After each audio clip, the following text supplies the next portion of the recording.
Hello everyone. Did you know that a single vitamin found in everyday foods like meat, fish, and grains plays a critical role in over 100 enzymatic reactions in your body, and that a deficiency in it can trigger seizures that resist all standard treatment? Today we are going to explore vitamin B6, also known as pyridoxine, and understand its pharmacokinetics, pathophysiology, and clinical management. Let us begin by understanding why vitamin B6 is called the cofactor engine of the body. Vitamin B6, in its active form, pyridoxal 5-phosphate, referred to as PLP, acts like a key that unlocks several major metabolic pathways. It plays a role in carbohydrate metabolism through gluconeogenesis and glycogenolysis. It is essential for amino acid and lipid metabolism through transamination and decarboxylation reactions. It is also critical for porphyrin synthesis, which is the initial step in hemoglobin production, requiring more than 100 enzymatic reactions. Alongside this, vitamin B5, also known as coenzyme A or CoA, unlocks corticosteroid biosynthesis. The systemic impact of pyridoxine is significant as it directly influences cognitive development through neurotransmitter synthesis and immune function through interleukin 2 production. Now let us look at the 6 active compounds of vitamin B6, which together form what we call the Vitamer matrix. The primary compounds include pyridoxine, which is dominant in plant sources but is less bioavailable and is the standard form used in multivitamin supplements as pyridoxine hydrochloride. The next group includes pyridoxal and pyridoxamine, which are chemically differentiated from pyridoxine by an amine group and a 2,5' phosphate ester. The active coenzymes or esters are pyridoxal 5-phosphate (PLP) and pyridoxamine 5-phosphate known as PMP. These are the primary forms found in meats and offer superior bioavailability. The clinical takeaway here is that mammalian metabolism relies on these phosphorylated esters, and humans on exclusively plant-based diets consume less bioavailable pyridoxine and may benefit from supplementation. Moving on to the pharmacokinetics or the metabolic journey of vitamin B6 through the body. The first step is ingestion and absorption, which occurs primarily in the jejunum. In the second step, cellular metabolism takes place, where the vitamin is transported to the liver and the mitochondria and cytosol convert the vitamins into the active form pyridoxal 5-phosphate. The third step is distribution, where PLP is distributed systemically to support cellular functions. The fourth and final step is excretion, where the phosphorylated vitamin is converted to 4-pyridoxic acid and excreted by the kidneys. An important clinical note here is that because vitamin B6 is water soluble, the human body cannot store it, which makes daily intake mandatory. Let us now look at the dietary baselines and requirements. Vitamin B6 is found in sources such as meat, fish, poultry, potatoes, grains, fortified cereals, soy, and legumes. Bioavailability from mixed diets is around 75%, but cooking and food processing can reduce this by 10 to 50%. In terms of recommended daily allowances, children require 0.5 to 1 mg per day. Adults above 50 years need 1.7 mg per day for men and 1.5 mg per day for women. During pregnancy, the requirement increases to 1.9 mg per day, and during lactation, it rises further to 2 mg per day. The clinical takeaway is that metabolic demand scales directly with protein intake, and metabolic demand being highest during pregnancy and lactation. Next, let us understand the systemic etiologies of deficiency. Under nutritional and systemic causes, we have protein energy malnutrition, obesity, and chronic alcohol dependence, and it is estimated that 10% of Americans may have marginal deficiency. renal impairment, including chronic renal failure, hemodialysis, and peritoneal dialysis, results in low serum PLP levels. Malabsorptive states such as celiac disease, inflammatory bowel disease, and bariatric surgery can also lead to deficiency. Lastly, increased catabolism and cofactor related causes include autoimmune disorders like rheumatoid arthritis and conditions like pregnancy and preeclampsia. An important dependency to note is that riboflavin deficiency actively impairs optimal vitamin B6 utilization. Now, let us focus on a very important pharmacological cause of deficiency, which is the isoniazid antagonism. Isoniazid, abbreviated as INH, is an anti-tuberculosis drug that acts as a direct competitive antagonist of pyridoxine, disrupting cellular metabolism. Other pharmacologic antagonists include penicillamine and levodopa, which interfere with vitamin B6 metabolism, and anticonvulsants such as valproic acid, carbamazepine, and phenytoin, which increase vitamin B6 catabolism. To restore balance, routine supplementation is mandatory for isoniazid therapy.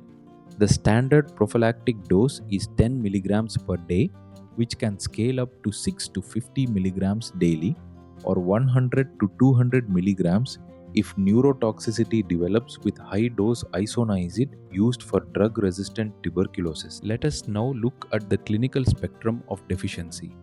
In marginal deficiency, dermatologic and mucosal symptoms include oral stomatitis, glossitis, and cheiritis, while neurologic and psychiatric symptoms include irritability, confusion, and depression.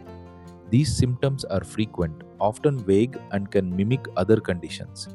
In severe and specific deficiency, dermatologic manifestation includes seborrheic dermatitis.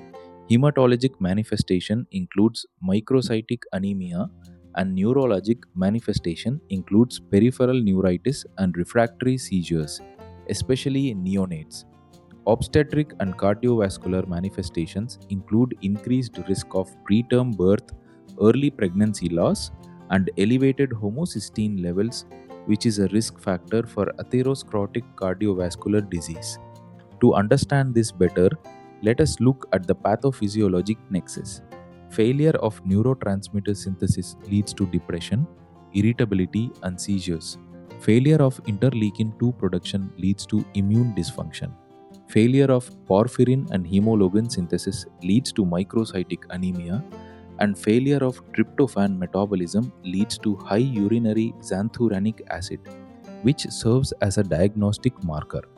In summary, the clinical symptoms of vitamin B6 deficiency are not random but are direct physical manifestations of underlying enzymatic cascade failures. Now let us discuss the toxicokinetics or hypervitaminosis B6.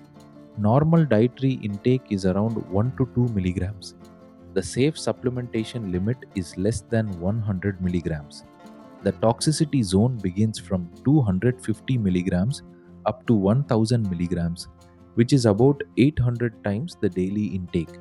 Toxicity from natural foods is exceedingly rare, but megadose supplements pose severe risks of permanent neurological damage.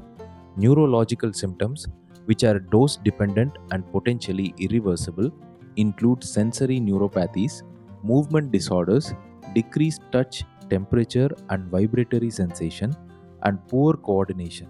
Non-neurological symptoms, which are reversible upon discontinuation, include photosensitivity, gastrointestinal nausea and heartburn, and painful skin eruptions.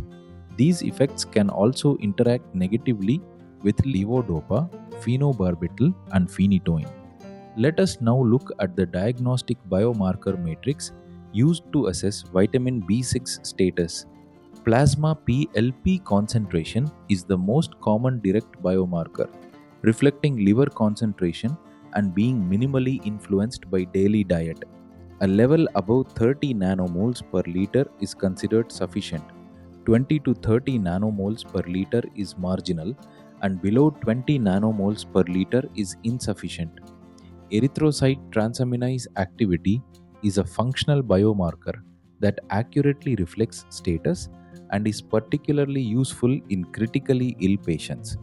Urinary 4-pyridoxic acid indicates adequate short-term status with a normal value above 3.0 millimoles per day. There is also an indirect biomarker method called the tryptophan trap.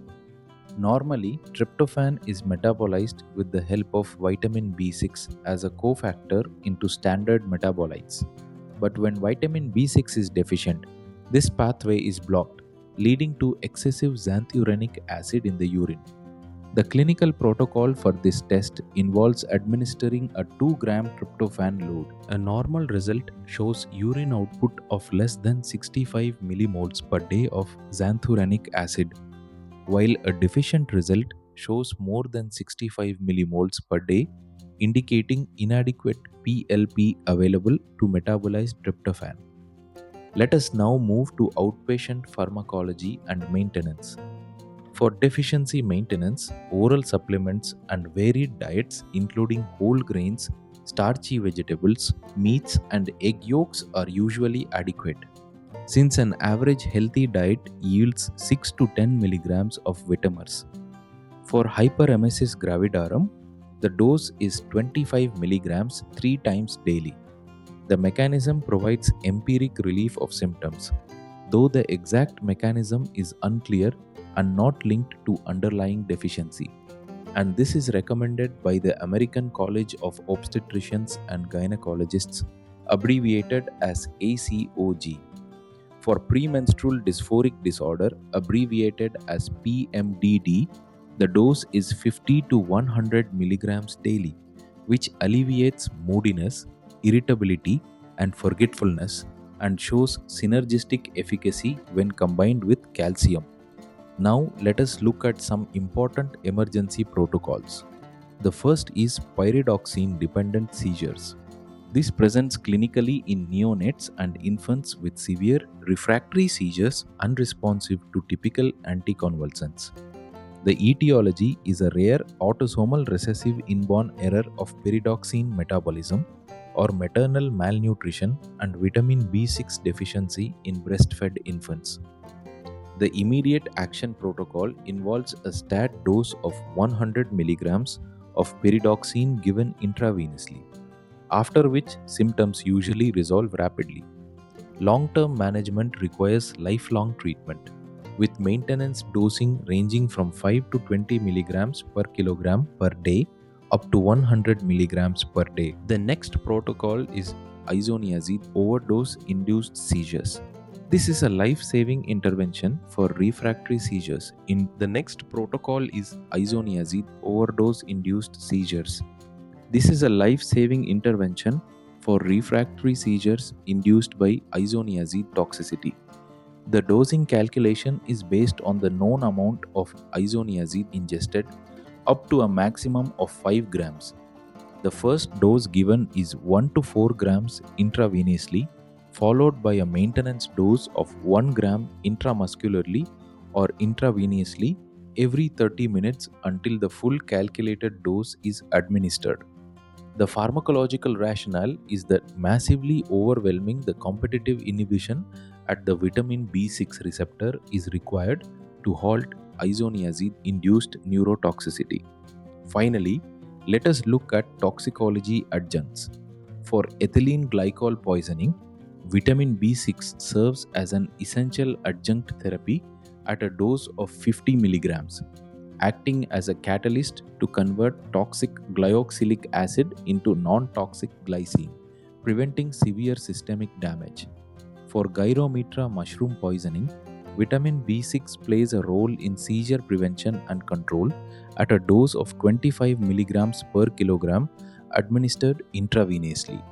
To conclude, vitamin B6 truly moves from being a foundational metabolic engine in our everyday cellular processes to becoming a life-saving emergency adjunct in critical clinical situations.